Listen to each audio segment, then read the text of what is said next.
Ofrecen servicios de interpretación en español.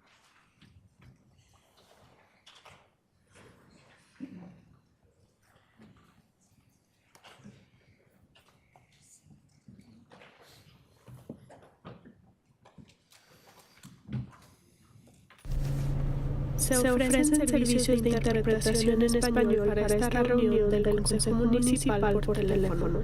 Marque el número 720-386-9023 y utilice el código 104091 estrella. Thank you. This time I will call the meeting to order and ask the clerk to call the roll.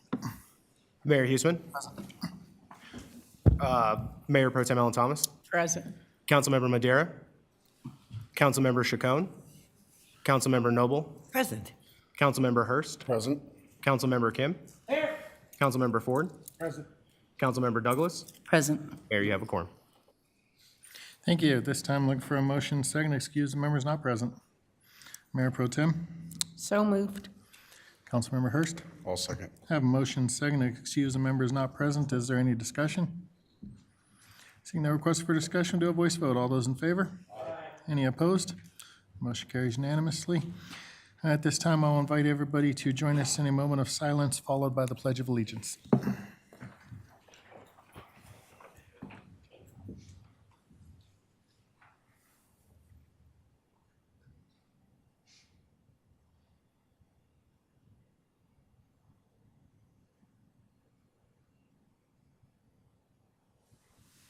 Pledge allegiance to the flag of the United States of America, and to the republic for which it stands, one nation, under God, indivisible, with liberty and justice for all.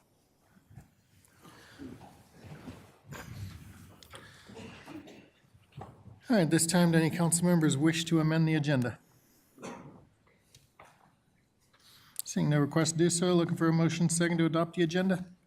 Mayor Pro Tem. So moved. Councilmember Hurst. I'll second. Have a motion second to adopt the agenda. Is there any discussion? Seeing no request for discussion, do a voice vote. All those in favor? Aye. Any opposed? Motion carries unanimously. The agenda is approved. Next up, we're going to move to citizen communication. All public comment, except for those on public hearings, will occur now. Persons registered to speak for multiple items may speak multiple times. Public comment cannot occur before the time stated on the agenda, which was 6 p.m. Therefore, no action needs to be taken by council. Council members may address public comments during administrative business. Tonight, we're going to have a virtual speaker, Irving Guevara. My apologies for that. Irving, if you're in the meeting, you can use the raise hand feature.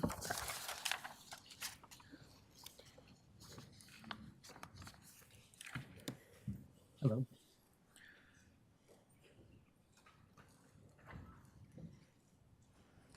Irving, you should be able to unmute yourself and provide public comment.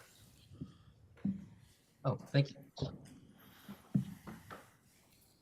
Good evening, members and City Council and fellow citizens. Imagine a world where a clear night, we can look up at the sky and be greeted by a dazzling array of stars, a celestial spectacle that has inspired humanity for millennia. This image, a starlit night sky, is celebrated worldwide as a shared heritage, benefiting all living things. I stand before you today to talk about a vision and a mission. A mission to protect the night from light pollution and a vision of a brighter future for our community. I'm here to ask for your support in our efforts to make Commerce City a beacon of responsible outdoor lighting. My main points are the importance of protecting the night sky, the problem of light pollution, the economic impact, local initiatives in Commerce City, community outreach and events, protecting wildlife, energy, safety, and health. Our planet's night sky is a treasure we all share. It connects us to our past, inspires our present, and offers hope for our future. But this precious resource is in peril due to the encroachment of light pollution. By protecting the night, we preserve a piece of our shared heritage that belongs to every living being on Earth. Light pollution affects more than just our stargate. It disrupts ecosystems and threatens our environment. It can lead wildlife astray and create unsafe conditions in our communities. It's a problem we need to address collectively The impact on migratory birds and research at our Rocky Mountain Wildlife Refuge is substantial. Light pollution is not just an environmental issue, it's also an economic one. In the United States alone, we waste $3 billion annually on energy lost to sky glow. This is approximately half of the estimated cost of sending 4 people to Mars. Think about how much it's cost us in Commerce City. We could do better. Commerce City is uniquely positioned to take a leading role in preserving our night skies. We have identified Turnberry and Reunion as prime candidates for dark sky communities, with the greater goal of making the Rocky Mountain National Wildlife Refuge a dark sky sanctuary. This is a vision we can all get behind. I am currently working on recording our dark skies on select dates and using Globe at Night app or the Loss of Night app. We can record and compare data from different years to detect changes in light pollution by comparing the visible stars at our location. November 3rd through the 12th, December 3rd to the 12th, they coincide with the waning moon and new moon dates. Our journey begins right here at home, within our community. I'm hosting events in our local parks and rec centers to demonstrate the beauty and importance of our healthy dark sky through stargazing and planetary stories. We can inspire the next generation to cherish the night. We are creating community outreach programs to inform our neighbors of the importance of responsible outdoor lighting. Together, we can make a difference. By addressing light pollution, we not only protect our natural world, but also save energy and reduce costs. We enhance safety and improve the health and well-being of our citizens. Let's ensure our light is useful, targeted, low light levels, controlled, and appropriate for color.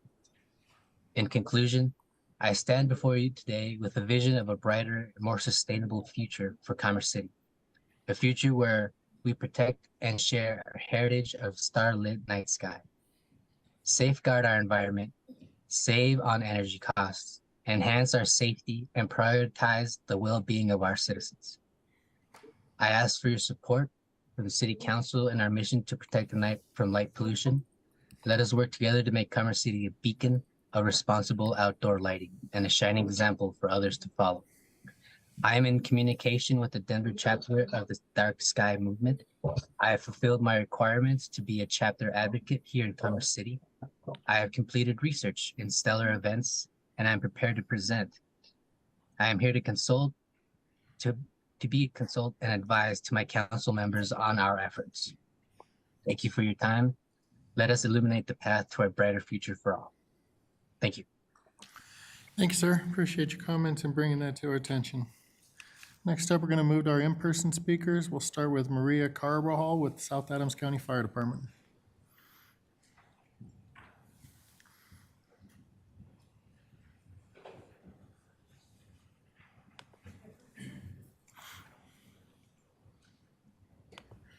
Good evening, Mr. Mayor, Huseman, and City Council members. My name is Maria Carbajal, and I am Public Relations with South Adams County Fire. And tonight with me is our Interim Fire Chief, Ken Koger. We have our Deputy Chief of Operations, Bobby Knoll, and we have our Division Chief of Training, Hunter Hackbar, our Division Chief of Fire Prevention and Fire Marshal, Brittany Brown, and then we also have our Deputy Chief Support, Randall Wiggum. So tonight, on behalf of South Adams County Fire, we are here for two things. One, we want to invite you to our upcoming community safety. This is our first annual Community Fire Safety Day, which is going to be held this Saturday at Fire Station 8 from 10 to 3 o'clock. And we are going to have a lot, just to highlight a couple things. The event is to highlight awareness and safety, and it's for all residents of all ages. We have several partners in our community, including Commerce City Parks and Rec will be there, the City of Commerce City, we have Adams County Sheriff there, CDOT will be there, and we're gonna have a couple of different live fire demos. We will have a live turkey fryer demo. It basically will show what could go wrong with when you're cooking a not thought out turkey. It's frozen. And then we'll also have a a fire sprinkler demo with a trailer that will show, basically, it'll show kind of what a sprinkler system does when a fire starts, and then we'll show it without it. So it's really just awareness for the community to show how important fire sprinklers are. And then also, we will have a lot of safety events.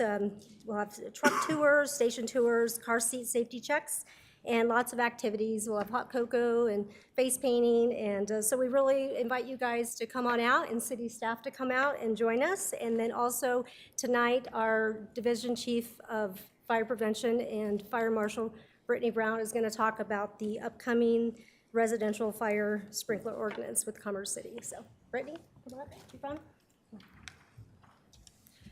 Hello, my name is Brittany Brown. I'm the Division Chief of Fire Prevention at South Adams County Fire Department. And I just wanted to come here tonight and say thank you guys. As of November 15th, we will be enacting the residential fire sprinkler ordinance here in Commerce City. We are so excited to bring this and work collaboratively with the Commerce City officials, the South Adams County Water Department, and us. We're very excited to reduce the civilian death rate by over 81% because that's what residential sprinklers do. So they conserve property, they reduce injuries, they reduce firefighter injuries, and they also ensure life safety. And it's amazing that Commerce City is doing that. So we just wanted to come here tonight and say thank you for letting us be your partner in this. And we are very excited to enact this ordinance as of November 15th.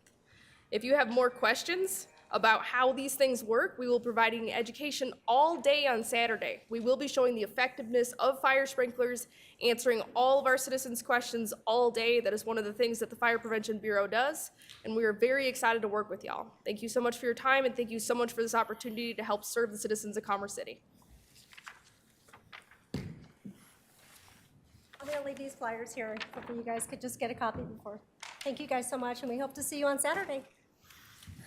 Thank you all for being here. Thanks for everything that you do for the residents of Commerce City and for keeping us safe. Next up will be Joy Bishop.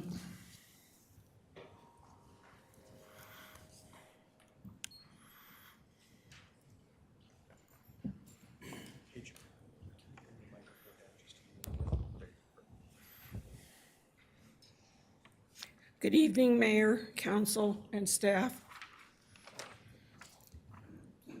I'm a retired teacher, but I guess I'm always going to be an educator because I've noticed something here in the meetings. There are people attending our meetings more and more every week. Some of them don't say the Pledge of Allegiance along with us, whether they don't know it or they just care not to. But I would like to suggest that we put the words to the Pledge of Allegiance up on the screen with a flag behind it when we do the Pledge of Allegiance. And also, if the person who is leading the Pledge of Allegiance would just turn their face this way and say, "Join me in the pledge," and then say it, we could all start together and we wouldn't miss out on the first half of it. So that's just a suggestion from a retired teacher. I would like to see everyone in the room be able to say the pledge along with us. And maybe some of the ones that don't know it will learn it that way by being able to read the words on the screen. Thank you. Appreciate that suggestion. Next will be Jackie Valdez.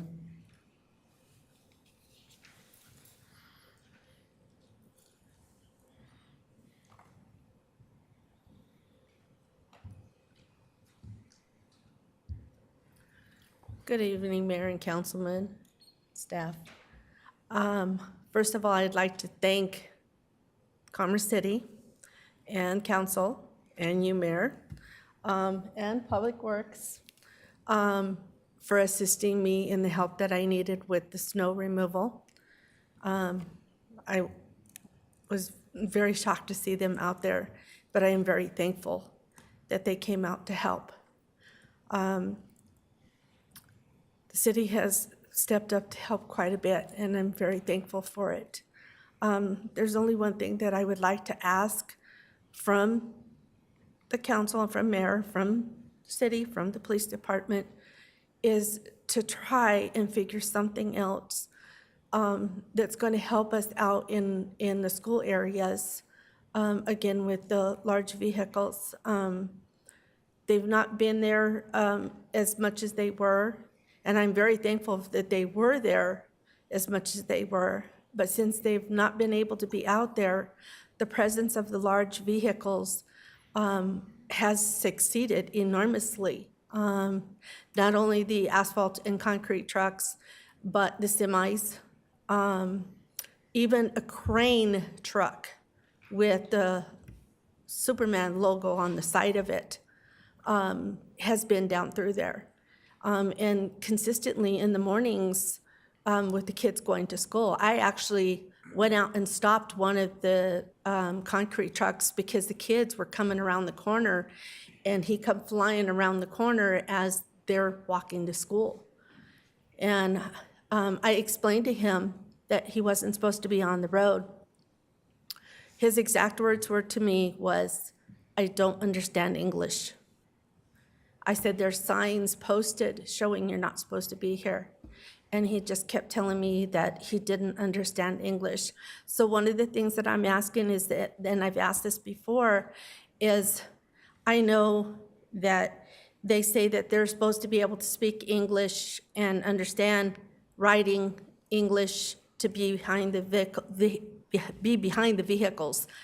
Well, somehow or other, something's not working, because we've got a lot of independent drivers, and that's what I'm hearing, is that they're not understanding the signs. So is it possible to also get it in Spanish? Not only just the English that we have put up, because they have put up nice, beautiful, big signs, but can we get it put in Spanish also? Because I think that really might help.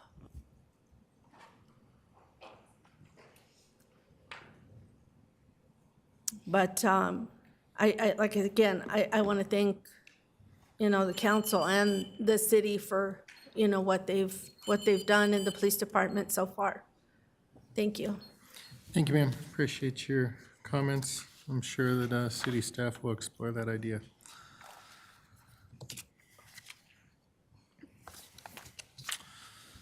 Members of the public were able to submit written comments online and by mail. Written comments were not received by the deadline. If follow-up is necessary, you should expect to be contacted by a staff member. We're going to move on to notice council business. We have one item under notice council business. It is for the 2024 Wild for Life Triathlon. And I will invite Councilmember Kim to introduce his item. Thank you, Mayor. So this last month, we actually had a very, very successful initial triathlon in the city with just over 110 participants who were there. In addition to that, we actually, as an entire team, at the helm of Mr. Duda, provided a lot of feedback, lessons learned essentially, to if this was going to occur next year. Majority of the feedback that I've heard has been a lot of positives, a lot of, they hope this happens again next year. In addition to that, I do believe that, especially for an inaugural triathlon, to have over 110 participants is quite amazing as compared to other organizations that would have about 75 participants for the entire year, and they typically will hold about a dozen or so events. So what I am requesting, would like to make a motion in, is to continue and request for city staff to start working through to the 2024 Wild for Life Triathlon. I have a motion to direct staff to start working towards planning for a 2024 Wild for Life Triathlon. Is there a second? Mayor Pro Tem? Second the motion. I have a motion and a second directing staff to begin preparing and scheduling a 2024 Wild for Life Triathlon. Is there any discussion? Seeing no request for discussion, do a voice vote. All those in favor? Aye. Any opposed? Motion carries unanimously. We're going to move on to our proclamations. We're going to start with Extra Mile Day in Commerce City, Colorado. I'll invite Mayor Pro Tem Ellen Thomas to read the proclamation. Thank you, Mayor. Whereas Commerce City is a community which acknowledges that a special vibrancy exists within the entire community. when its individual citizens collectively go the extra mile in personal effort, volunteerism, and service. And whereas Commerce City is a community which encourages its citizens to maximize their personal contribution to the community by giving of themselves wholeheartedly and with total effort, commitment, and conviction to their individual ambitions, family, friends, and community. And whereas Commerce City is a community which chooses to shine a light on and celebrate individuals and organizations within its community who go the extra mile in order to make a difference and lift up fellow members of their community. And whereas Commerce City acknowledges the mission of Extra Mile America to create 550 extra mile cities in America and is proud to support Extra Mile Day on November 1st, 2023. Now, therefore, it is hereby proclaimed that November 1st, 2023 shall be Extra Mile Day in Commerce City. The City Council urges each individual in the community to take time on this day to not only go the extra mile in his or her own life, but to also acknowledge all those who are inspirational in their efforts and commitment to make their organizations, families, community, country, or world a better place. This time I'd like to make a motion to approve the proclamation. A motion approving the proclamation declaring November 1st, 2023 retroactively as Extra Mile Day in Commerce City. Is there a second? Councilmember Douglas? Yes, I'd like to second that, please. I have a motion and a second to approve the proclamation. Is there any discussion? Councilmember Douglas? Seeing no request for discussion, we'll do a voice vote. All those in favor? Aye. Motion carries unanimously. Next up, we have Native American Heritage Month in Commerce City. I'll invite Iona Long Soldier to read the proclamation.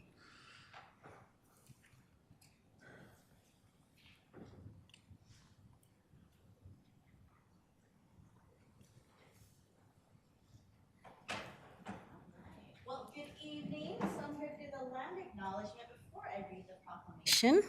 Oh, thank you. So I'm going to start off with Amkhetuashte, Iona Akishta Hanska Imyachapi. So good evening. My name is Iona Long Soldier, and I'm here tonight to offer a land acknowledgement and why it is needed. So first, why do we recognize the land? And that is to recognize the land is an expression of gratitude and appreciation to those whose territory you reside on, and a way of honoring the indigenous people who have been living and working on the land from time immemorial. It's important to understand the longstanding history that has brought you to reside on the land and seek to understand your place within that history. Land acknowledgements do not exist in past tense or historical context. Colonialism is a current and ongoing process, and we need to build the mindfulness of our present participation. It is also worth noting that acknowledging the land is Indigenous protocol. Now, we continue to recognize that Commerce City is on the territory of the Lakota, the Ute, the Cheyenne, and the Arapaho.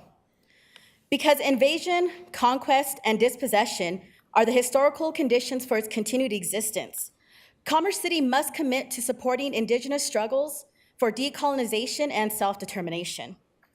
This includes contesting the dismissal of Indigenous knowledge as primitive or superstitious by challenging all stereotypes of Native peoples and being ever more responsive to the needs and demands of Native communities, peoples, and nations. Now, it is important to note that without restorative justice, land acknowledgements are simply performative. But one concrete way towards reconciliation is land back. Land back would mean more than just our territories and resources being returned. It is about expanding tribal management, especially when it comes to climate justice work.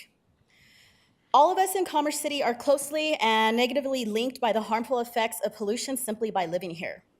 So let's remember that Indigenous people are the original caretakers of the land, and we must look to their stewardship to ensure a healthier life for ourselves and those for the next 7 generations. And now I will read the proclamation. But one thing I do want to definitely acknowledge that Commerce City has moved to recognize November as Native American Appreciation Month as a step in this process. Okay, so whereas the City of Commerce City supports the Native American and Indigenous peoples community and honors their many contributions to the health of the city, Commerce City remains committed to treating all people with fairness and respect. And whereas Native American and Indigenous residents have enriched the diverse community of Commerce City through their participation in the city government, the arts, religious and civil institutions, education, and community organizations. And whereas the City of Commerce City believes that all people deserve to be protected from bullying, harassment, discrimination, and health disparities, and convey a clear message that intolerance is not welcome in our community.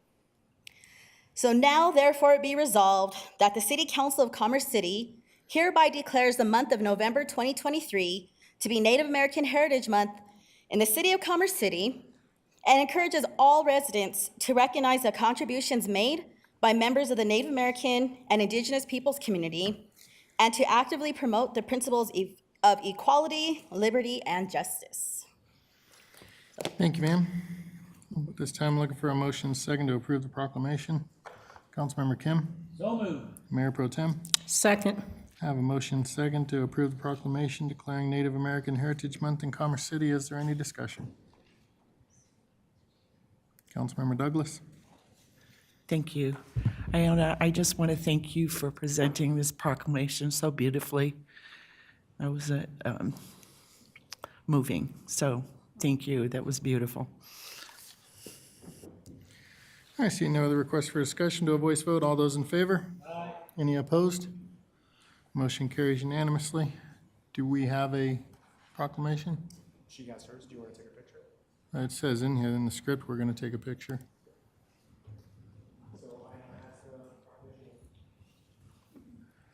We'll invite everybody that's present to come take a picture with council, and invite all council members forward to take a picture with everybody present.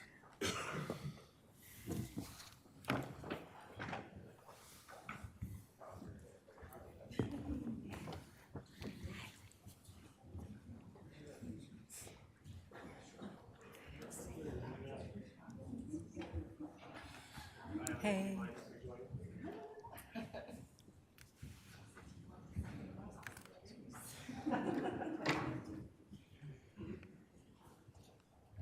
Everybody take a step closer if you would.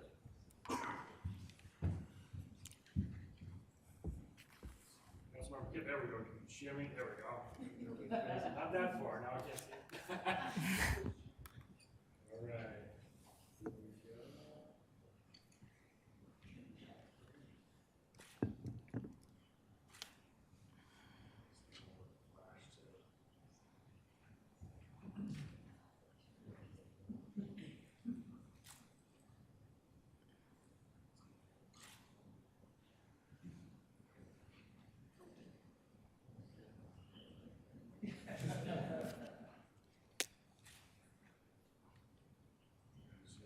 Do a full on photo.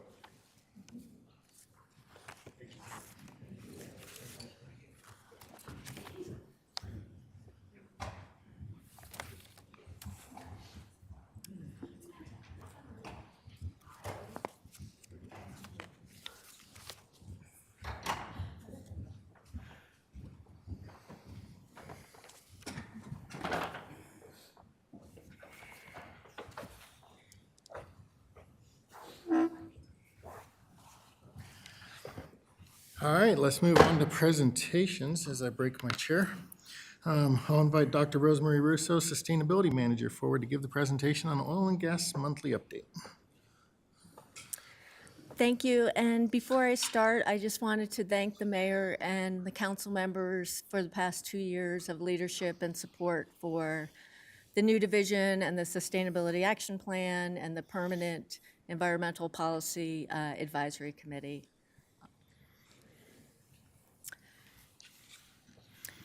Okay, I'm going to start with some legislative updates. And so I know I have talked about GEMS a lot, but in an unprecedented measure, the Air Quality Control Commission reopened the GEMS rulemaking. After considerable press coverage, again, as it stands now, facilities were allowed to trade credits or pay into a fund rather than installing pollution control equipment or electrifying equipment. So now the Air Quality Control Commission revisited one aspect of the rulemaking, and that aspect was adding language that prioritized projects in facilities with the highest Enviro Screen score. So the Enviro Screen is a state and federal tool that people can use to look at the environmental and social conditions within a census tract. So we have the highest Enviro Screen score. So what that means is that some of the projects will be prioritized here in Commerce City. That's the good news. Unfortunately, it wasn't written into the rulemaking. It was written into the statement of basis and purpose, which basically is like a preamble to the rule. So it's not legally enforceable, but they have gone and said that was their intent. So there'll be another hearing in 2025. There's also a state petition right now to the governor asking that the decision is reversed and that they really, that the state needs to look at the maximum greenhouse gas reductions. Turning to Suncor, Suncor did not have any exceedances during this reporting period from September 15th to October 15th. That was updated this morning, and so I did check the state registry about their water conditions and water information. They had a very minor, not acceptable grade for a pH within a lab, but that's fairly normal and, well, not normal, but it happens a lot in labs. And so they're gonna do a retest and submit a corrective action. And then in terms of oil and gas, we are participating in the state implementation plan for ozone as a party. And so as you probably know, like there's two different kinds of ozone. Stratospheric ozone is good ozone. It protects us from UV. Tropospheric or ground level ozone is smog, and that's what we worry about. And so there are a few regs underneath that plan that apply to us. One is Regulation 7, and that's about emissions from active oil and gas sites. And although we don't have active and oil and gas sites, we are impacted by oil and gas sites. So that's why we are part of that rulemaking. And also, last year, a report that came out that said almost 10% of methane emissions are from plugged and abandoned oil and gas sites. And we do have plugged and abandoned within the community. And so we're looking at that. The other regulation is Regulation 26 that has to do with electrifying equipment. So that would apply to Suncor. Basically, the idea is electrifying some of the old diesel, like process boilers. And so we have inputted comments about that. And then we're also part of the oil and gas roundtable cohort of local governments, and we will be reviewing a new rule by the Colorado Energy and Carbon Management Commission about deep geothermal sites. And that's all I have for this evening. I do have two quick good news items. The city did receive a Healthy Homes grant. So if you have constituents within your ward that want home air filters, free home air filters, please have them contact me. We also got a small equity grant. And so that's for businesses, and that will cover businesses' interior lighting and also 70% of HVAC, refrigeration, and merchandise equipment. And that includes like them disposing of it and having this equipment installed. And so again, if anyone's interested, they can just contact the E3 office.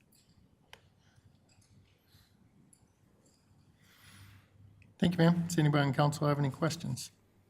Councilmember Kim. Thank you. Actually, my first question is for Mr. Rogers. Mr. Rogers, a few months ago, we had made a motion to request Suncor to actually come before City Council to have a discussion about the air quality along with these and some of their mitigation factors. And I know they've recently turned over to new leadership and whatnot. I'm just kind of curious to know what is the latest that you have on their participation? There's been no change to their level of participation. So I think, as you noted, they are under new leadership per se at this, specifically at this refinery within the United States. So that individual is focusing on the operations and improving the operations of that facility for engaging with interested stakeholders.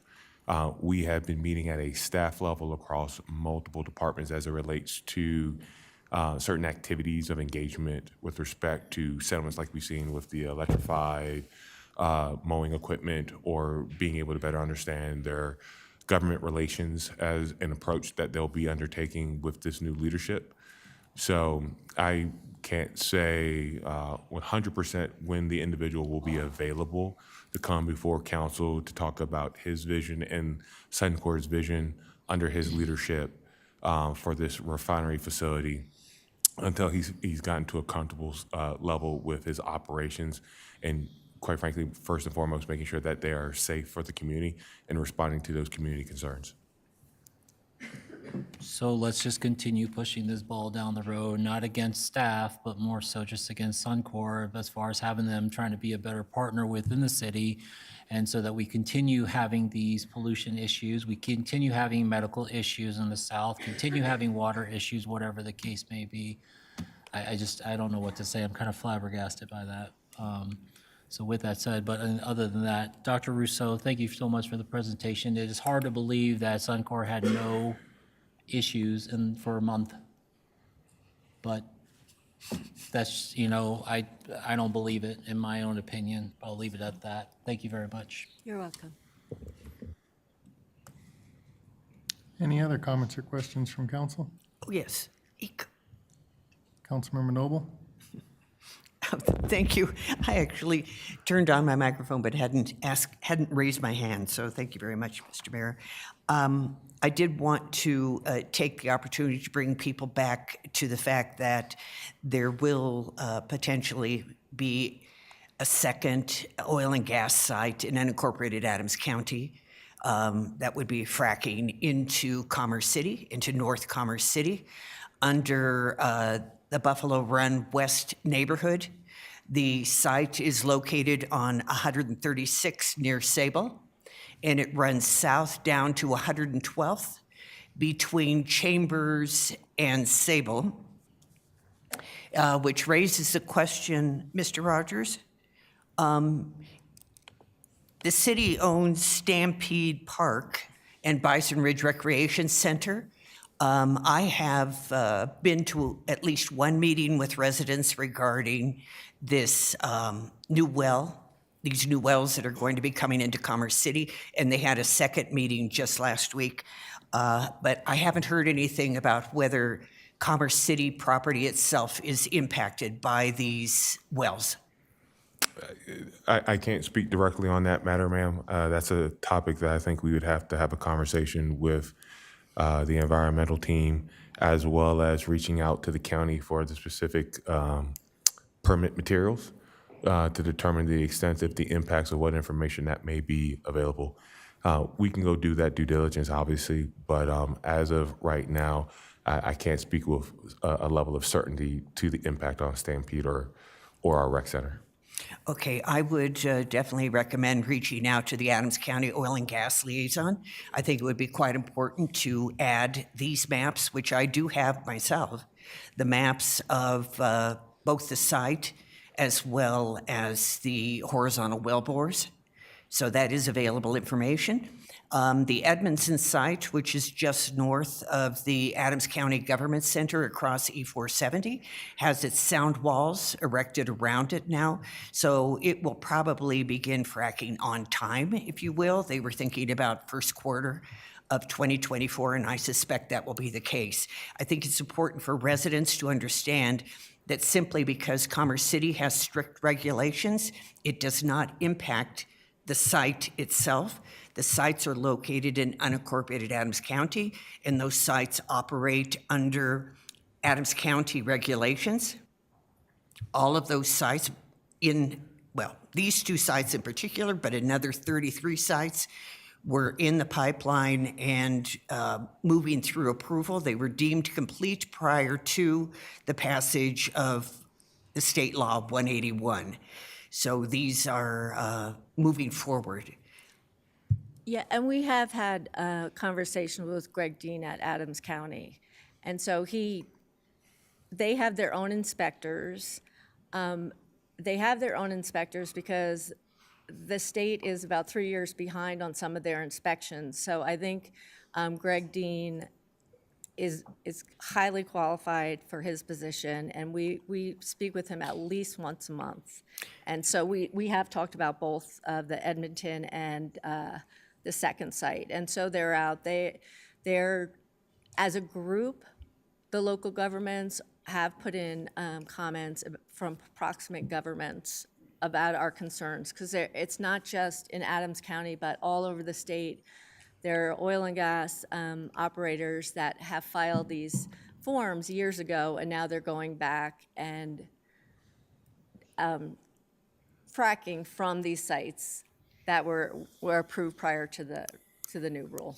Yeah, I do think it's very important for us to keep close tabs on it. When we went through the oil and gas regulations, I submitted around 7 pages for the public record of the earthquakes that occurred in North Commerce City that emanated from what's called the Golden Fault in this area. So I wouldn't want us to see that kind of thing occurring again. Since you're in regular contact with the oil and gas liaison, could we just make sure that we have these maps up on our pages as well, so that the residents understand what's happening and what's envisioned in case it starts and they're just not familiar, because they may wind up calling the city and ask what's happening. So we perhaps should be prepared for that as well. Absolutely, we'll get that up there. Okay. And speaking of the website, they did the relaunch today. So if you haven't been on the sustainability website, please go and look at it. And if you have comments, let us know. But communications did a great job, and it has a total different look, a very more proactive, positive. Wonderful. Thank you very much, Dr. Russo, as always. Councilmember Douglas. Thank you, Mayor Huesman. Thank you for the presentation. Well done, as always. Congratulations on getting the Healthy Homes grant. The filters, are those both water and air filters? Yes. Okay. And how often can they get those? Would that be like, is it supposed to be where they change them monthly, or? No, well, depending on the filter, usually 6 months to a year is best management, and the grant is for 3 years. So we're trying to get together a master list of all the wards and the people that are interested, and so we can, when the money is available, we're a sub-recipient of the grant, so when the money is available, we're ready to go. Okay. And how would they install a water filter? I mean, is it like, do you have to have a water softener in order to No, the filter, no, or how does that happen? The under the sink ones are really pretty easy, and we'll do instructions for them as well. So, and that would just be one sink, or would that be? No, it could be multiple sinks in their house. All right, and it's more important. Well, I guess I was going to say you're drinking water in the kitchen, but yeah, you're brushing your teeth. So yeah, okay. They can have it for multiple rooms. All right, and This, the geothermal rules is that taking place then? I see a date of the 18th. Oh, no, that's October. So do you know when the rulemaking will start? It just started a couple of weeks ago, and so we have months. We're just trying to get up to speed because it's a new technology, Yeah, I and know. Been following it. not a lot of states allow it, and so there's a group of local governments that are forming like a task force of people that are interested in it, and I have volunteered to It's be on new part of that. technology, but the procedure basically is the same as fracking. So I have concerns about the steam that will be released into the air and what particulates might be dredged up from basically the same thing as fracking. It's just that they're using the same water repeatedly to drive it down back into the ground and then bring it back up. But every time it comes up, I would assume that it's probably bringing things with it, just like fracking does as far as releasing it into the air. So, and what agencies are those hearings being held through? That's the The CECM? former COGCC? Yes. Okay. I think it's just easier to do it that way. Can't get used to the new name. All right, I will look for that then. And then have we ever thought about asking a company that will come out and look at well sites with an infrared camera so we can see what's coming off of different sites and maybe if there's a possibility of something coming off of the sites where they've been plugged or abandoned and Not to my knowledge. We haven't explored it, ma'am.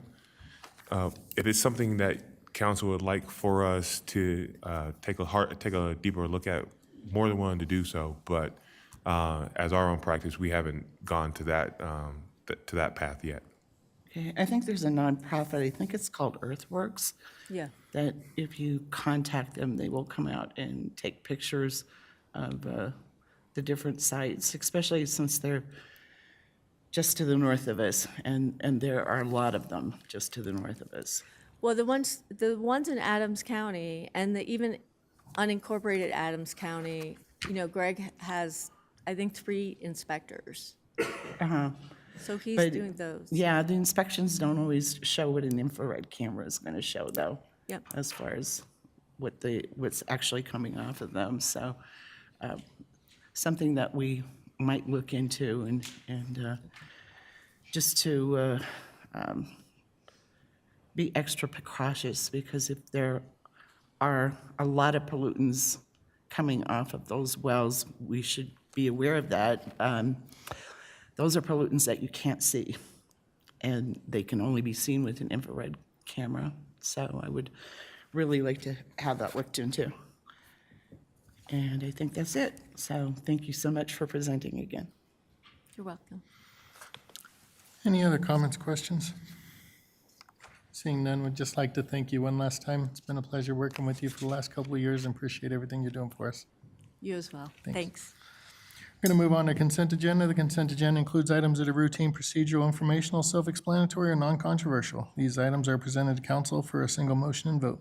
Any member of council may ask to remove a specific item off the consent agenda for further discussion and a separate vote. Tonight, there are 8 items on the consent agenda. Does anybody on council wish to remove an item? Seeing no request to do so, I'm looking for a motion second to approve the consent agenda as presented. Mayor Pro Tem? So moved. Councilmember Hurst.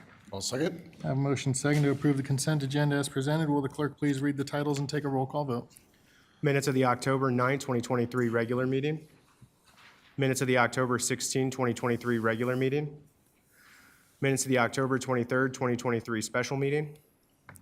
Resolution 2023-116, a resolution authorizing execution of a Second Amendment to an intergovernmental agreement by and between the City of Commerce City and the Urban Drainage and Flood Control District regarding final design, right-of-way acquisition, and construction of drainage and flood control improvements for Irondale Gulch at Highway 2. Resolution 2023-122, a resolution approving the renewed intergovernmental agreement between the City of Commerce City and the City of Brighton establishing a shared sex assault task force. Resolution 2023-123, a resolution approving an intergovernmental agreement between the City of Commerce City and the City of Brighton for Special Weapons and Tactics Team. Resolution 2023-124, a resolution approving amendments to Section 5.2 of the City of Commerce City employee policies regarding general leave. Ordinance 2547, second and final reading of an ordinance amending the 2023 budget of the City of Commerce City, Colorado by transferring $298,800 from the unencumbered fund balance of the general fund to the Information Technology Fund for costs associated with the flock camera system and authorizing the expenditure thereof. Your vote is now open.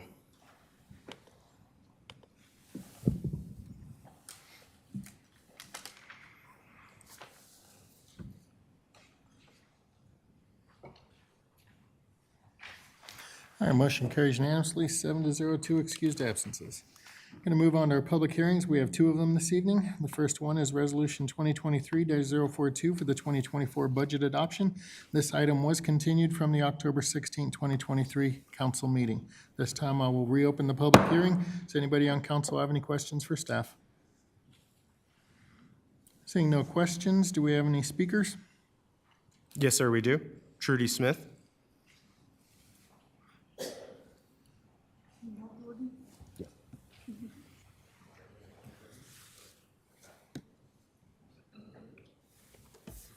Hi, everybody.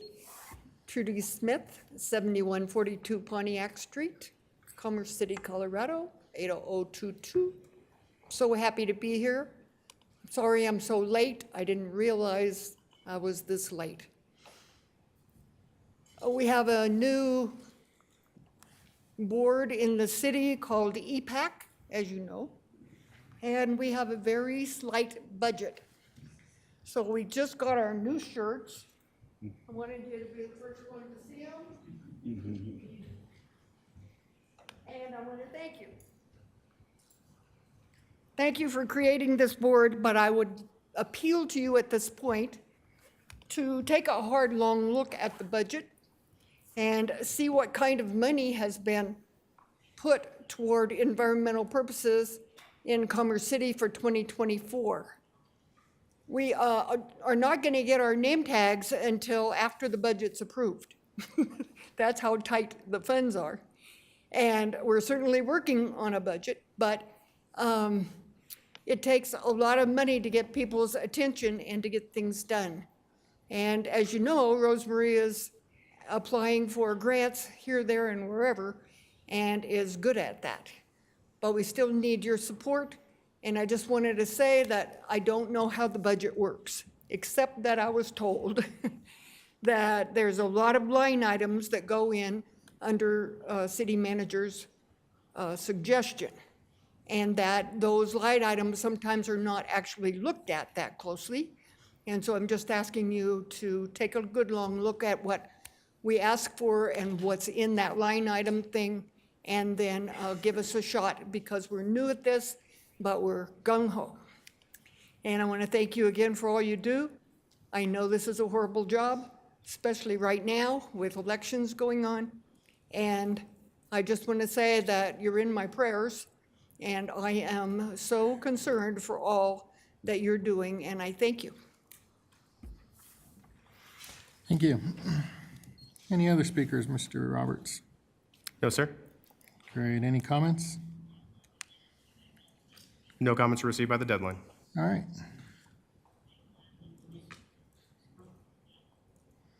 This time I will close the public hearing, and I'm looking for a motion second to adopt Resolution 2023-042. Councilmember Hurst. So moved. Mayor Pro Tem. Second. Have a motion second to adopt Resolution 2023-042. Is there any discussion? Councilmember Noble. I just wanted to address our speaker's comments and make it known that the environmental issues facing Commerce City are a high priority. If there are any needs going forward that we come across that need to have special attention or more attention, then I think it will be very important to go back and revisit the budget. We have done so during the course of a year to bring other funds in and move them to specific projects in particular, and even hiring people occur in amendments on the budget over the course of the year. So while we may be approving it tonight, I would say that in my opinion, it is still pending in some ways. Thank you very much. Mayor Pro Tem? Thank you. I just also wanted to thank Miss Smith for coming out tonight and speaking proudly, say she's in my ward, and I want to applaud her for all the work she does, but also can staff reach out to Miss Smith as well to let her know what funding, et cetera, is actually going to the EPAC Commission moving forward? Thank you.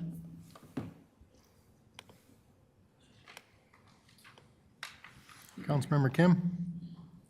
Let's just ask that question right now. So what exactly was actually funded for EPAC and what was authorized?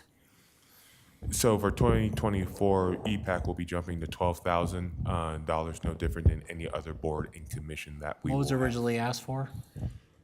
They don't, boards and commissions don't provide a request. It is a standardized amount that you all have adopted in place for those that are not either operating in a legislative or quasi-judicial process. So your planning commission board of, your board of adjustments, board of appeals, they are the only board and commission that does not receive funds. So for those outside of that, they will receive a standing $12,000 in support of their goals and efforts. Okay, and that's basically the same across the board with the other boards and commissions, right? Yes, sir. Okay, all right, thank you. Is there any other discussion? Councilmember Douglas? Thank you, Mayor Huesman. So if the committee is allotted the same as the other committees and commissions, is there a possibility then that the department itself could ask for more funding? I would say, yes, ma'am. The department, as we work through the budget for that year, once again, obviously when we start the year, we have the full amount within that division, within that department at the disposal for various activities. If something comes up that's just too good to pass up as an opportunity that may be identified through the EPAC or through that division, we have the ability to, Councilmember Noble's point, bring forward a budget appropriation for those additional funds, or to use those funds that have already been allocated. And when we get to various checkpoints along the year that we provide the financial reports for each department, we can then make certain adjustments by coming back and adding to that. So we have flexibility in the use of that division's budget, that department's budget, in being able to meet those various tasks that may come up. And I would say that that would be not just limited to EPAC, but also our other boards and commissions and advisory boards that may be tethered to a department, like Parks, Rec, and Golf with the Parks Advisory Board, or the Public Safety Board with PD. What is the name of this department that Dr. Russo oversees? We have so it is a division within the city manager's office, which is the Environment, Equity, and Energy office. I'm sorry, would you repeat that, please? The Environment, Equity, and Energy office. We call it the 3 E's. Okay.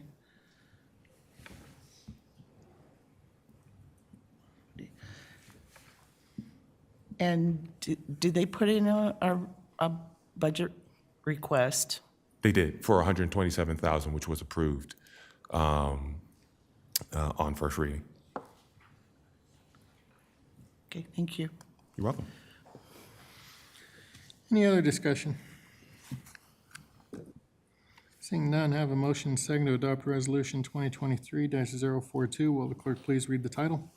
Resolution 2023-042, a resolution adopting the budget for the City of Commerce City, Colorado for the year 2024 and providing for 2023 Commerce City tax levy. Thank you. Have a motion second to adopt Resolution 2023-042. The title has been read. All those in favor? Aye. Any opposed? Motion carries unanimously. We'll move on to Ordinance 2548, vacating a portion of East 83rd Avenue. I'll remind council of the following, that you are only to ask questions and gather facts, but not express opinions or indicate how you will vote during the public hearing. You are not permitted to provide testimony if you wish to participate in the decision. You should rely only on facts developed in this hearing and in the record, and apply those facts to the criteria in the Land Development Code. Before I open the public hearing, I will invite our interim city attorney to address the council. Thank you, Mayor. At this time, I'd like to ask the following. Is there any council member who cannot hear this matter and make a determination fairly and impartially based on the record before you and the facts and evidence as developed at the public hearing? The record will reflect that no member of council has indicated an inability to be fair and impartial. Thank you, Mayor. Thank you, ma'am. All right, this time I will open the public hearing. Does anybody on council wish to have the presentation presented to us?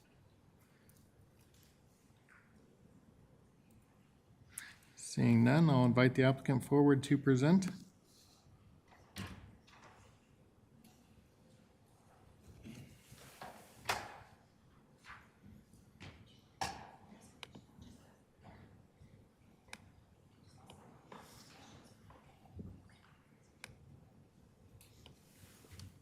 Good evening.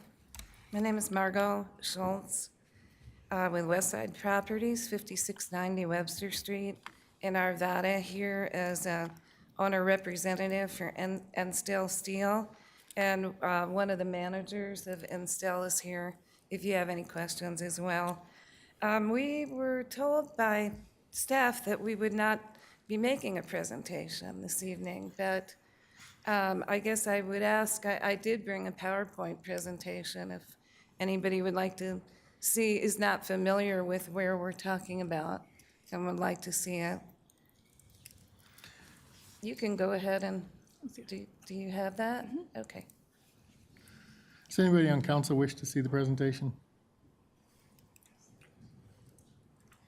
Okay, I think we're good. Okay, Thank you. all right, thank you. We are here if you have any questions. Very good, thank you. All right, thanks. Does anybody on council have any questions? All right, do we have any speakers? No, sir. Do we have any comments? No public comment received by the deadline. All right. Would the applicant like to rebut anything that has been said? All right, I'll close the public hearing. I'm looking for a motion second to approve the findings and recommendations of the Planning Commission on case V-91-23. Mayor Pro Tem. So moved. Councilmember Ford. Have a motion second to approve the findings and recommendations of the Planning Commission on case V-91-23. Is there any discussion? Seeing no request for discussion, we'll do a voice vote. All those in favor? Aye. Any opposed? Motion carries unanimously. Next up, I'm looking for a motion second to introduce ordinance 2548 by council as seated and approved on first reading. Mayor Pro Tem.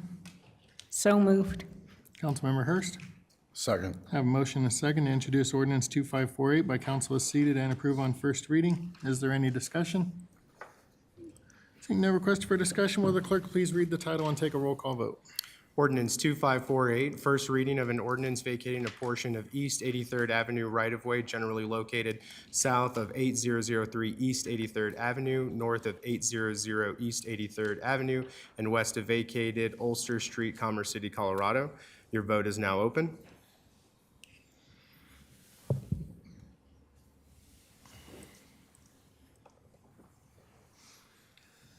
Motion carries unanimously, 7-0.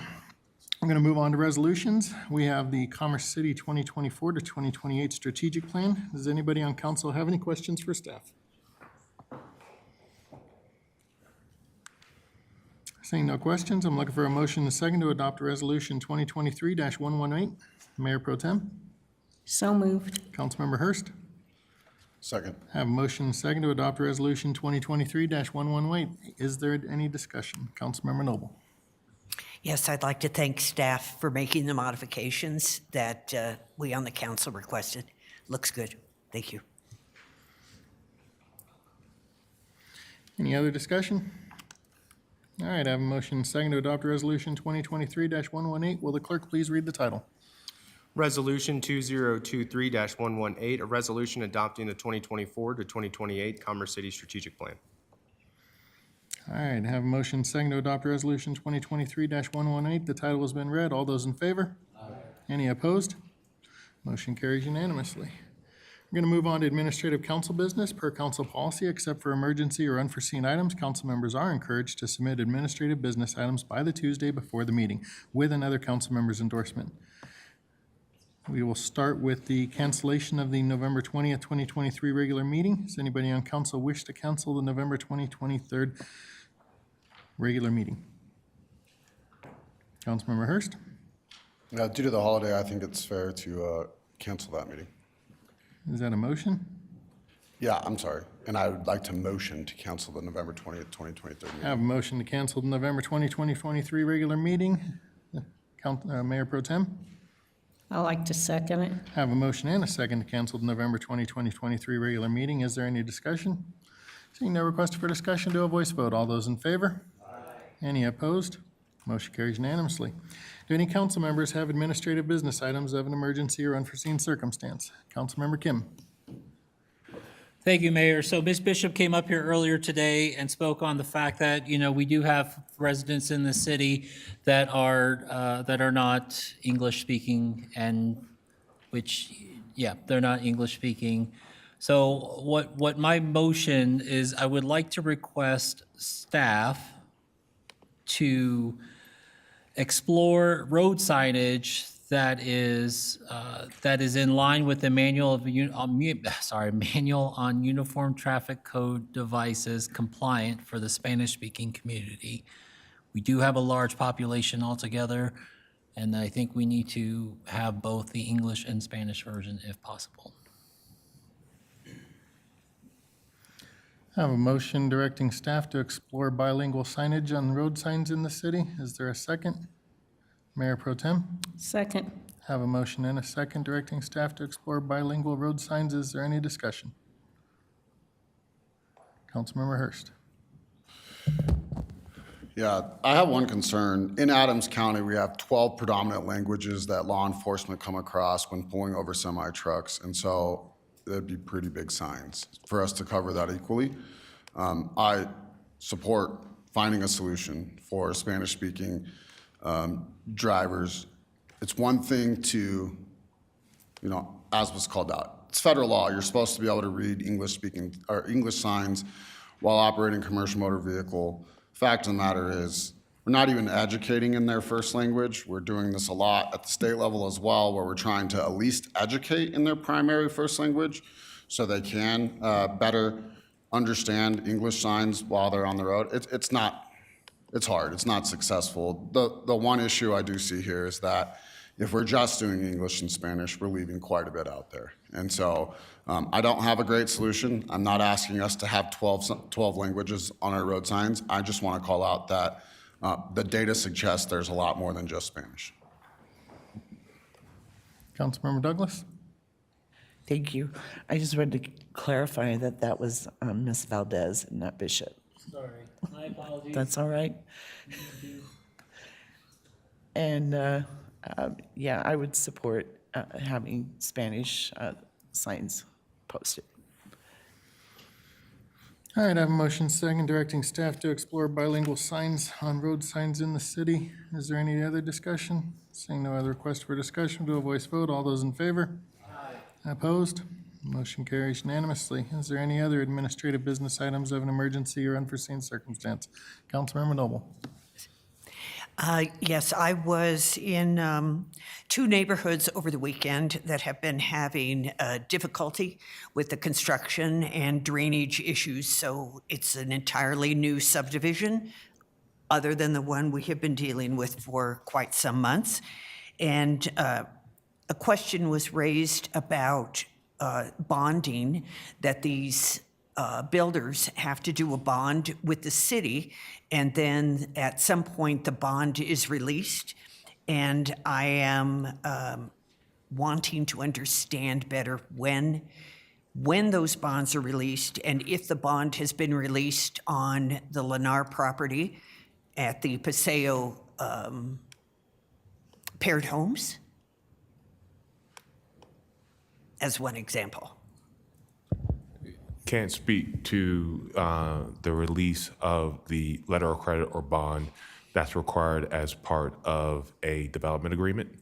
For that, without going and seeing with our staff who oversee that. Okay. But in general, to your question, ma'am, and Mr. Poe can correct me if I am wrong, with respect to our development agreement, we have certain provisions that, due to the construction of private improvements such as drainage ponds, common areas, common walks, either trails that are privately maintained, as well as public improvements, that a letter of credit for a certain percentage of those improvements will have to be submitted to the city. It will be then during a 2-year initial acceptance period. So we will take those improvements as constructed and put it into a warranty period for a 2-year process, of which when we will then walk the site as far as a construction inspector with respect to those improvements, that will then release those bonds, and then it will come off of that 2-year warranty acceptance period into then either the city's responsibility or to the final property owner, whether that may be a homeowners association that was identified on a plat or a metro district that might have been identified through the service plan and the ability to maintain such improvements. Is that 2 years from the last home built or from the first home built? Mr. Poe, do you have an answer to that? I don't know the specificity of whether it's the first or the last. The 2 years is after the initial acceptance. So it doesn't really have anything to do with when the homes are built or constructed, from my understanding of the code. So we'll have the initial acceptance, we'll do a punch list, they'll address it, and then we have initial acceptance, and there's 2 years after that. Then before that, we'll do another inspection to make sure everything is okay before we final accept it and release the surety or bond. And I do not believe it's been released for the section of Buffalo Highlands in that area where the issues are happening. They're still correcting issues that they had on their list within the right-of-way. Okay. But this is just for the public improvements within the right-of-way. Then I'll touch base with you on a couple of other ones. Thank you. And while you're here, Mr. Poe, there was also a question about designated turn lanes, and the residents who live in the LGI homes at Tower and 88th don't have a designated turn lane to make a right into their neighborhood. So it's a very scary prospect for them as people are barreling down Tower Road going south. Okay. So do we have a standard regarding designated turn lanes? Because we don't seem to have many. Yeah, usually the highway capacity manual has a metric that's used to determine if a right lane is warranted. I don't really recall off the top of my head. I think it's 300 vehicles per hour in the peak hour. So I have to go back and check to see what was done in that traffic study when that was done. I'm sure we're at 300 per hour. There's certainly a lot of drivers who would say that. Well, they'd have to be making the right turn to justify the. Oh, I see. 300? Yes. 300 drivers making a right turn? Correct. Yeah. Oh, my. I have to go back and just check that for certain. But. All righty. Okay. Thank you very much. Councilmember Kim? Mr. Poe, just want you to know regarding what Councilwoman Noble has mentioned regarding 88th and Tower Road, I did put a C-Click Fix ticket in. Travis will kill me because I said C-Click Fix instead of Access Commerce City. The request ID, just in case you need to know, is 155-65452. I'll say again, 155-65452. Thank you. Any other administrative business items of an emergency or unforeseen circumstance? Seeing none, let's move on to reports. Mr. Rogers?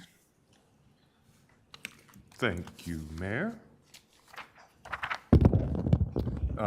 Just to make sure that we do have that later in the agenda, but make sure that you are good with me moving that up to now.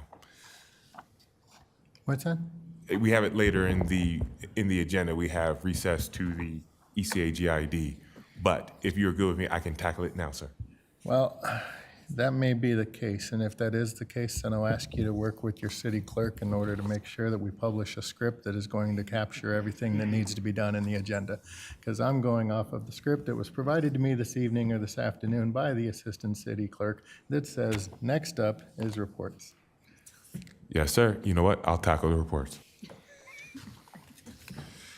So first, coming out of the city manager's office, want to chat with you briefly about the Metro District regulations. In the attachment that's on the night's agenda, we currently have it scheduled for 11:13. The earliest that we have in being able to schedule a second reading would occur via a special meeting on 11/27, or as a second regular meeting to hear the ordinance on 12/4 or 12/11. The ordinance can go on second reading on the 27th as a special meeting under our charter provisions of section 5.3. So as long as our first reading occurs at a regular meeting, which the 13th would be. Obviously, if you all elect, that would fall either on 12/4 or 12/11. If it did not, if the council did not believe that it was prudent to hold that discussion during the 11/27 or hold it during 11/27 as a special meeting. Either way, obviously staff will respond to council's direction on a special meeting or a regular meeting pertaining to the 4th or the 11th, but wanted to get your initial feedback on that. Does anybody on council have an opinion regarding when to hold these meetings to discuss Metro District regulations? Councilmember Noble. I would prefer that we hold the special meeting on 11/27. Two versions of this city council have been working on this for 4 years now, and it seems that we need to bring the cows to Abilene, as they say. Let's get this done. Let's get it accomplished. It's critical to do. We've had many public meetings on this topic, and so I would vote for a special meeting to take care of it. Does anybody else on council have any? Councilmember Kim. Yeah, I would second with what Councilwoman Noble said. That's all. Does anybody on council not wish to have the special meeting on the 27th in order to have this on second reading?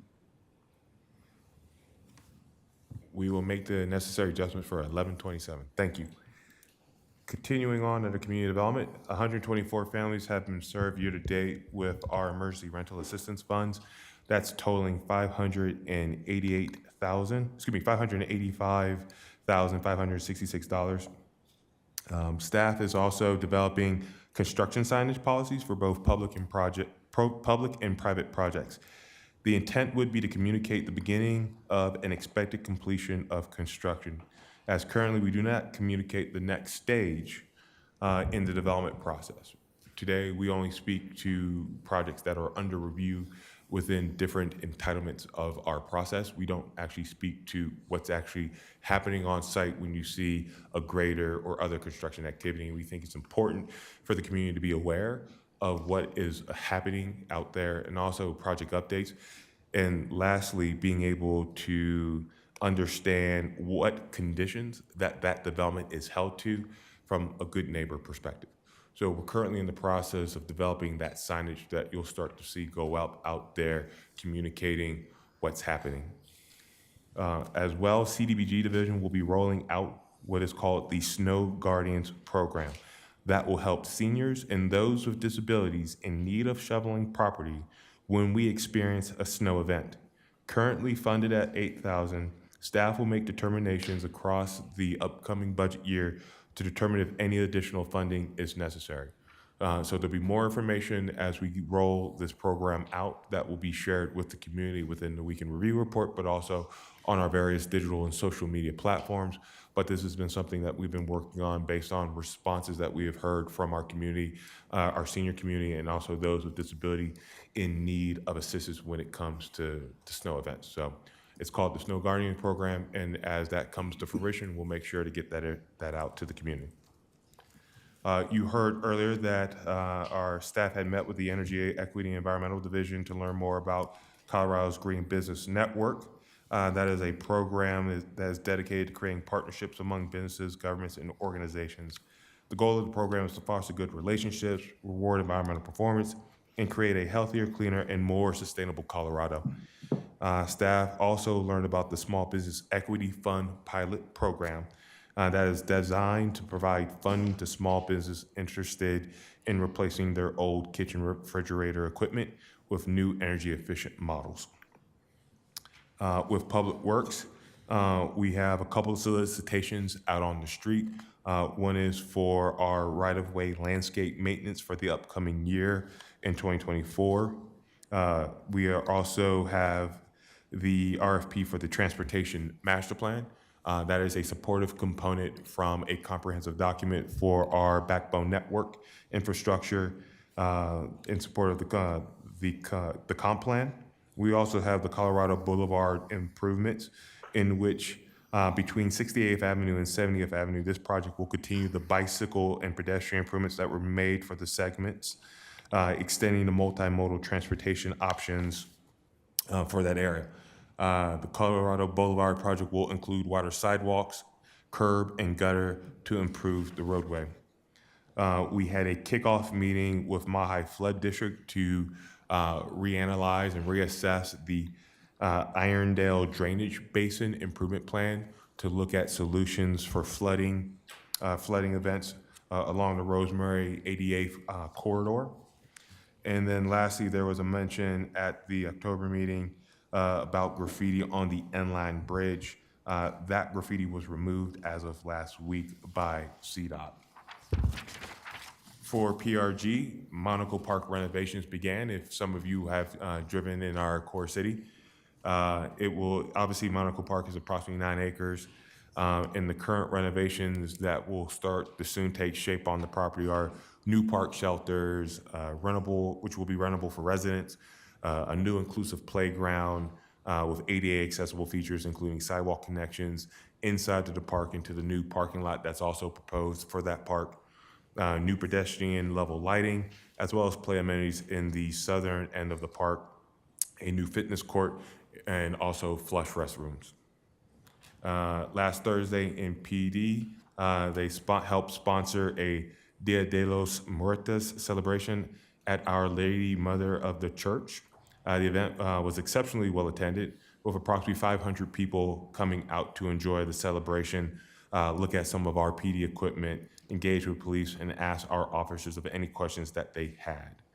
Our police department is also exploring grant opportunities for a co-responder program.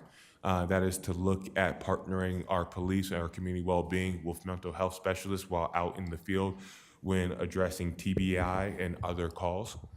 So we are looking into that.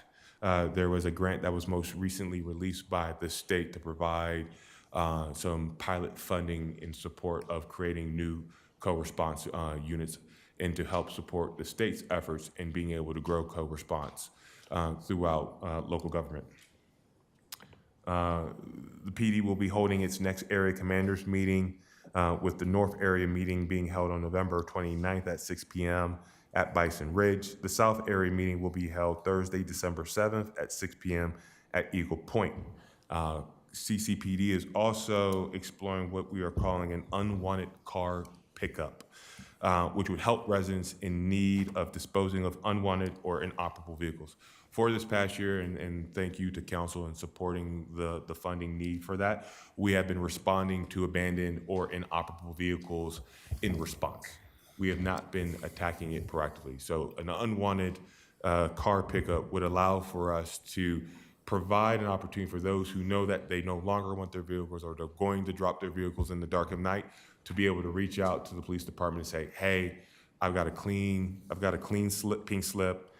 I'm more than willing to turn the vehicle over to you all, and would allow for us to be able to go to that resident to be able to take that vehicle so it doesn't then become a blighted situation on our right-of-ways or in other circumstances and situations like what we've had to respond to this year.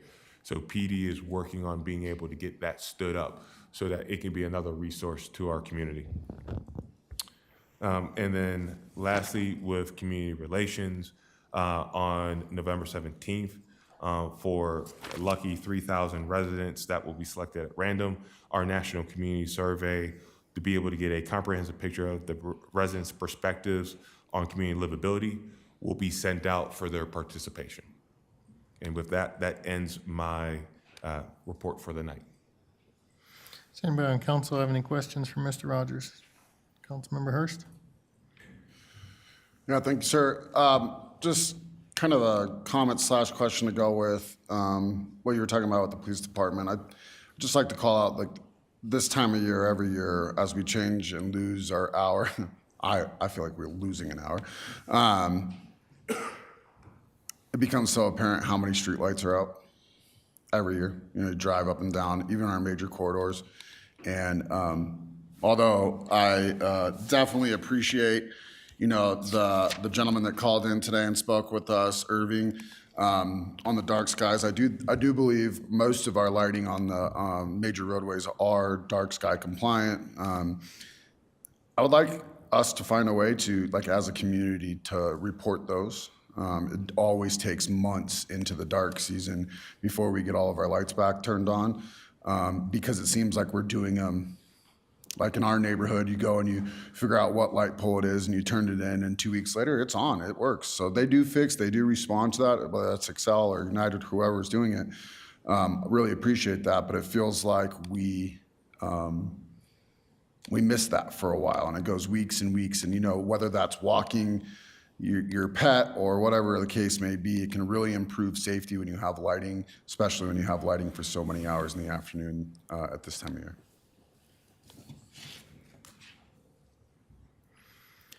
Any other comments or questions for the city manager? Seeing none, we'll move on to interim city attorney Geiger.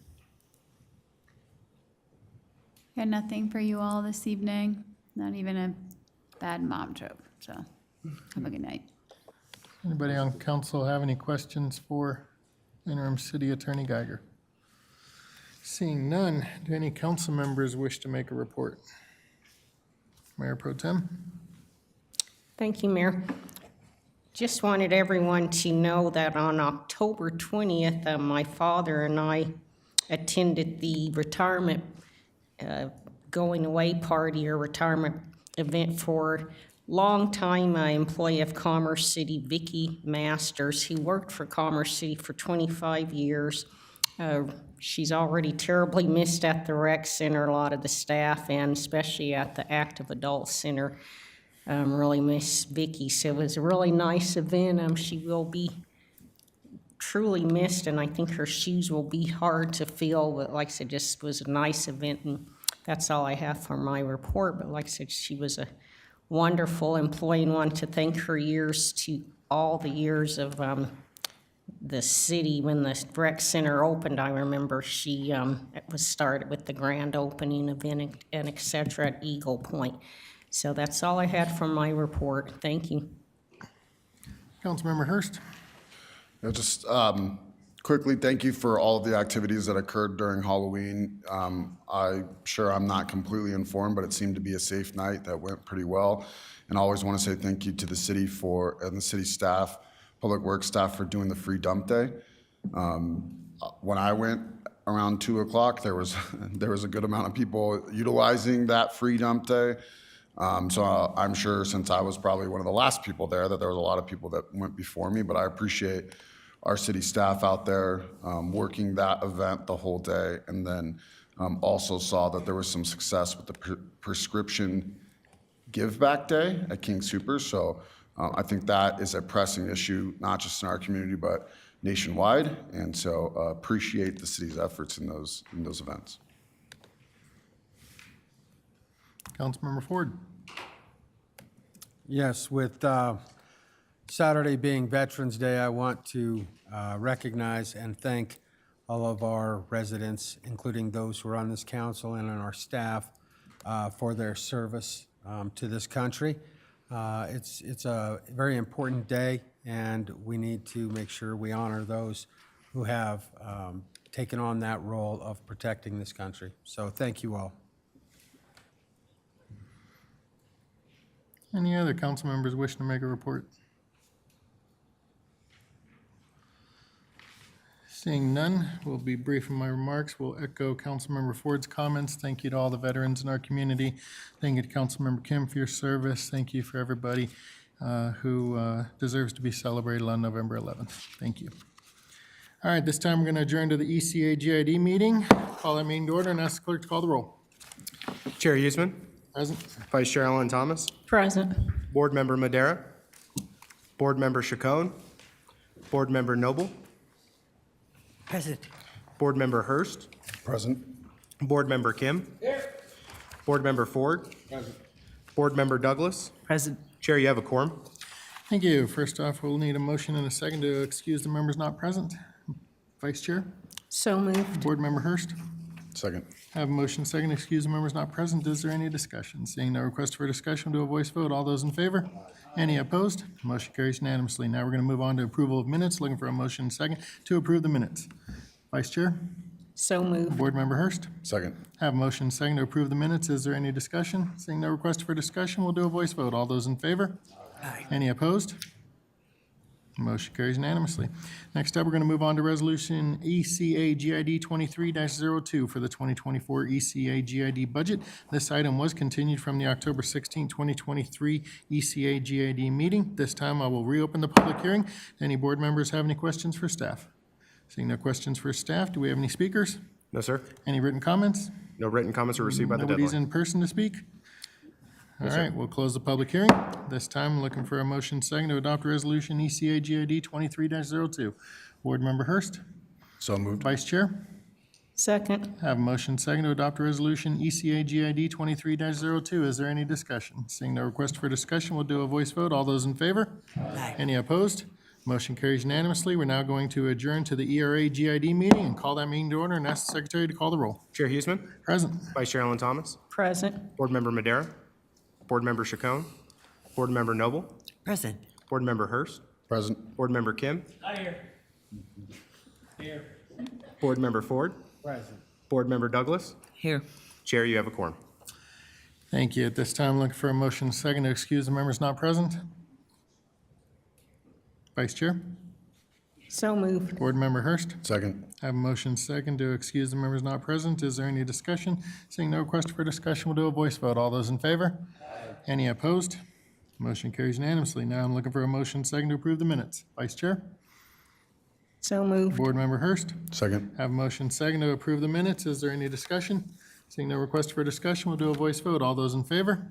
Any opposed? Motion carries unanimously. Now we're going to move on to a public hearing. This is Resolution ERAGID 23-02 for the 2024 ERAGID budget. This item was continued from the October 16, 2023 ERAGID meeting. This time, I will reopen the public hearing. Do any board members have any questions for staff? Seeing no request for... Board Member Noble? Thank you very much. Mr. Rogers, I have a question. There are these government improvement districts, and then there are metro districts. What's the difference from a resident's point of view or a builder or a developer's point of view? Are they being asked to pay twice for the same things? No, ma'am. So the difference between a metro district which can be viewed on a much more specific defining geographic area of the city. So for instance, you may have a new development coming in and they may want to form a metro district particularly for their property, in which within their service plan they identify for that district the improvements and the cost of those improvements and how that valuation on their property will be then used to offset that debt and or ongoing operation and maintenance of that. With a general improvement district, the application of our GIDs and or as of such are more broad application across larger areas that are encompassing larger improvements within that area. So think of general improvements that may be done along Tower Road. So for the ECA GID or the ERA GID, which covers Tower Road east to Piccadilly, it's contemplated that the general improvement districts, in partnership with metro districts, depending on the cost of the infrastructure and the regional nature of that infrastructure, can work towards the improvements of such.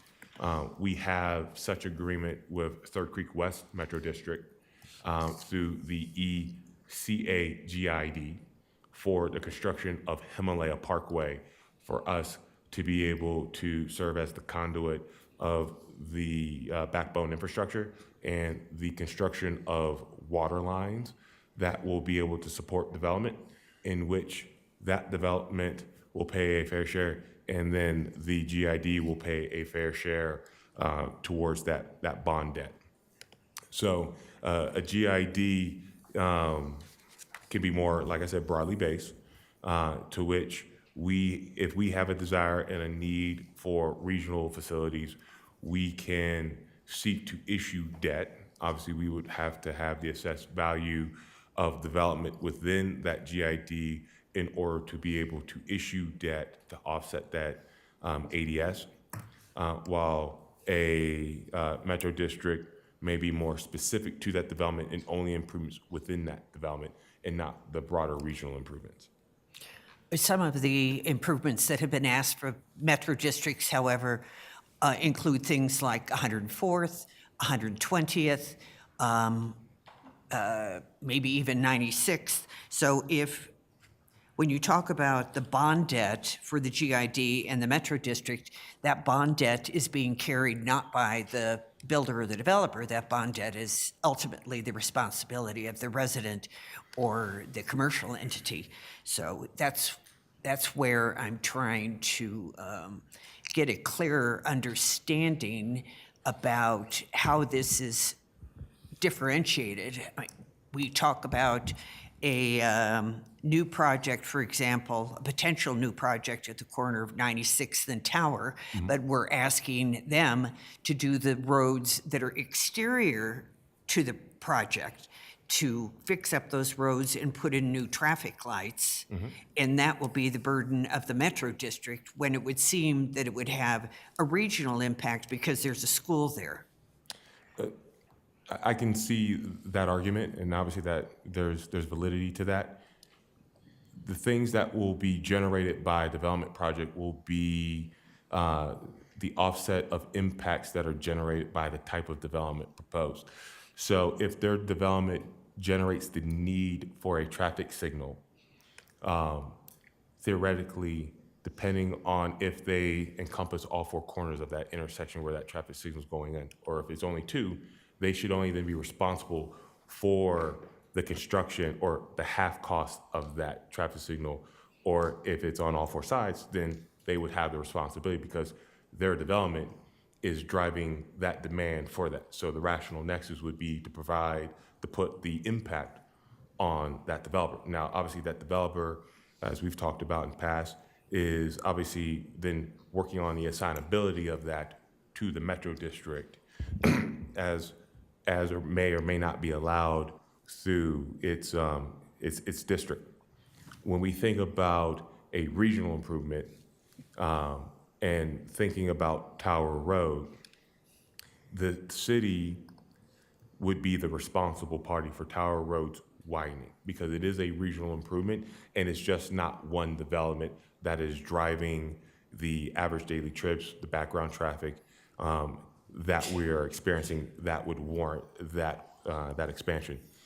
There may be that within the Metro District need for traffic signal cost sharing and or right turn lanes, but once again, that's going to be predicated on the actual traffic study that has looked at those impacts of the number of houses, the number of square footage of commercial development. When we think about that regional nature in the widening and or that necessary backbone infrastructure, we start to look at that from the master transportation plan when we've looked at total build out, total growth of the city, and what is not just reliant on one development community versus the other. So when we look at a Metro District wanting to have to take on certain improvements on the external boundary, but also internal boundary, they have to have a rational nexus test. And we can't push past that. We can negotiate with a Metro District to do more above and beyond that, but we can't enforce that. So if that developer was only required to do right turn lanes and a half cost of the intersection for that traffic light, we as the city, when it came with the widening project, would be responsible for the full design, build out, and construction of such. And we would have either use of our roadway impact fee in being able to help fund that construction, or given if it fell within the boundaries of a GID, being able to take that issuance of bond debt out to the property owners within the GID to vote on the issuance of that debt. Okay, well, I would like people to keep in mind that in Ward 4, the residents of Buffalo Run are paying for the widening of 120th. The residents of Reunion paid for 104th, and the residents of Buffalo Highland paid for the 96th bridge. So whenever we're using these roads, and all of us are using these roads, they seem fairly regional to me, but they are falling as burdens on residences in that area. You mentioned briefly Himalaya Parkway. Some of that is not, some of the residents who live near Himalaya are not in Commerce City, they're in unincorporated Adams County. And I just wanted to put out there right now that I understand from them that that road is designed to drive directly through the middle of their subdivision. And they would like consideration to move that road out of their subdivision. I haven't ever had an opportunity to bring this up, but they have contacted me on multiple occasions. So I'm glad you brought up that road again so that we can think about that as you go forward with them, because that's the kind of detail that a city council isn't typically involved with. But we should be aware that that could be harmful to a neighborhood and its community. We'll circle back with those residents, ma'am. Thank you. Thank you. Any other discussion? Seeing none. Are there any speakers? Mayor Huseman, there are no in-person or virtual speakers, and no comments were received by the deadline. It's chairman at this moment. Chair. Yeah, Chair Huseman. always wanted to be a chairman. All right, I will close the public hearing, and I'm looking for a motion second to adopt a resolution ERAGID 23-02. Mayor or Vice Chair? So moved. I heard that laugh. Board Member Hurst? Second. I have a motion second to adopt resolution ERAGID 23-02. Is there any discussion? Seeing no request for discussion, we'll do a voice vote. All those in favor? Any opposed?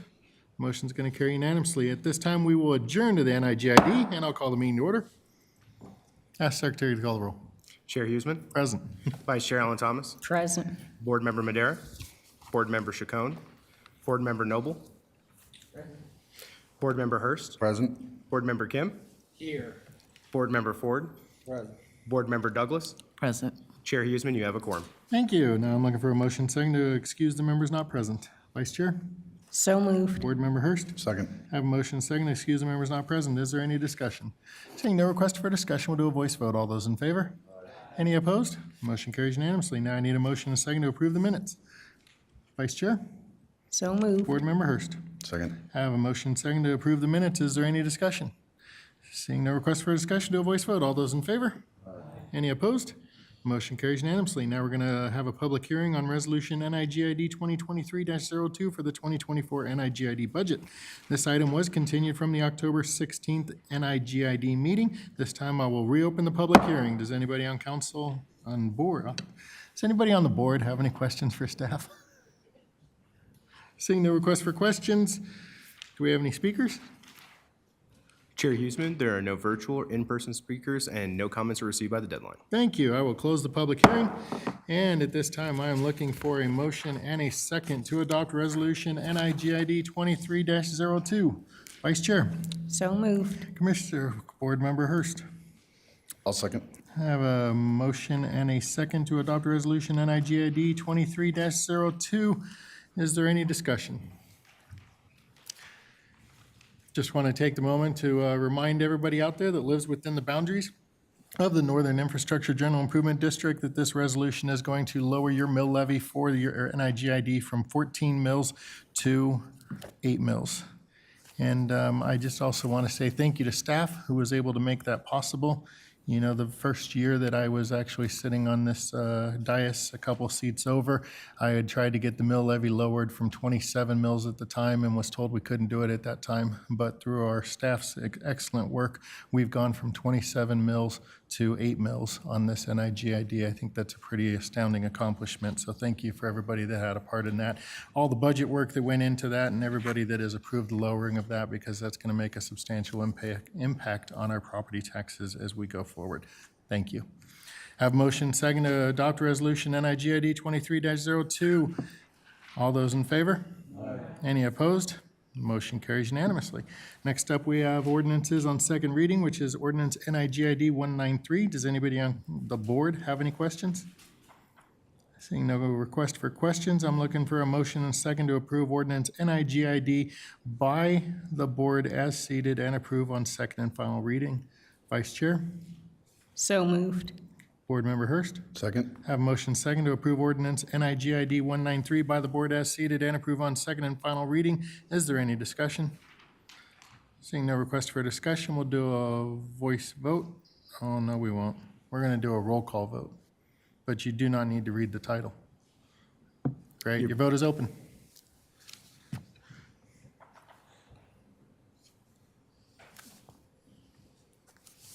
Motion carries unanimously, 7-0, 2 excused absences. At this time, we will adjourn to the URA meeting, and I'll call that meeting to order and ask the Secretary to call the roll. Chair Huseman. Present. Vice Chair Ellen Thomas. Present. Commissioner Madera. Commissioner Chacon. Commissioner Noble. Present. Commissioner Hurst. Present. Commissioner Kim. Here. Commissioner Ford. Present. Commissioner Douglas. Present. Commissioner Tedesco. Commissioner Amador. Commissioner Meshuggah. Chair, you have a quorum. Thank you. This time, looking for a motion second to excuse the members not present. Vice Chair? So moved. Commissioner Hurst? Second. I have a motion second to excuse the members not present. Is there any discussion? Before we take this vote, I would like to know, did we advertise to the other board members that we were having a URA meeting this evening? Yes, sir. Okay, thank you very much. I have a motion second to excuse the members not present. All those in favor? Aye. Any opposed? Motion carries unanimously. Now I need a motion and a second to approve the minutes. Vice Chair? So moved. Commissioner Hurst? Second. I have a motion and a second to approve the minutes. Is there any discussion? Seeing no request for discussion, do a voice vote. All those in favor? Aye. Any opposed? Motion carries unanimously. Next up, we are going to do our public hearing for Resolution URA 2023-06 for the 2024 URA budget. This item was continued from the October 16, 2023 URA meeting. This time I will reopen the public hearing, and I'll ask if any board members have any questions for staff. Seeing no request for questions, do we have any speakers or written comments? Chair Huseman, there are no virtual in-person speakers and no comments were received by the deadline. Great, I'll close that public hearing. And at this time, I am now looking for a motion and a second to adopt Resolution URA 2023-06. Vice Chair? So moved. Commissioner Hurst? Second. I have a motion second to adopt Resolution URA 2023-06. Is there any discussion? Seeing no request for discussion, we'll do a voice vote. All those in favor? Aye. Any opposed? Motion carries unanimously. We will adjourn the URA meeting and we will reconvene the city council regular meeting. At this time, we have a executive session. Tonight, we have one executive session. I'm looking for a motion and a second to enter into executive session pursuant to CRS 24-6-402, parentheses 4, sub parentheses F and I, for the purpose of discussion of personnel matters, specifically discussion of the annual performance evaluation of the city manager. Mayor Pro Tem, So moved. Commissioner Yep. Councilmember Hurst. Second. I have a motion and a second to enter into executive session for the purposes stated. Is there any discussion?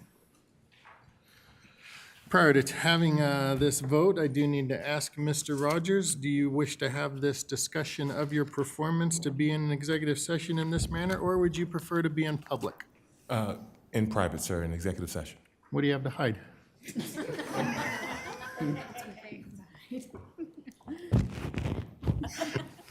All right, I have a motion second to go into executive session for the purposes stated. All those in favor? Any opposed? Motion carries unanimously. Before entering into executive session, I'm looking for a motion second to automatically adjourn the meeting following the executive session. Mayor Pro Tem, So moved. Councilmember Hurst. I'll second. I have a motion second to automatically adjourn the city council meeting following the executive session. Is there any discussion? Seeing no request for discussion, to a voice vote. All those in favor? Any opposed? Motion carries unanimously. We're now going to enter executive session. Council will not be returning to take action following the executive session. The meeting will immediately adjourn following the executive session. The meeting broadcast and recording will be ended at this time. I do also want to say before we step off the dais to go into the little room back there to discuss our city manager, good luck to all the candidates that are currently running for any elected office that you are up for, be it school board, city council, mayor position, whatever it is. I hope that the outcome of the election tomorrow is what is best for you and your family, and wish you all Godspeed and goodwill.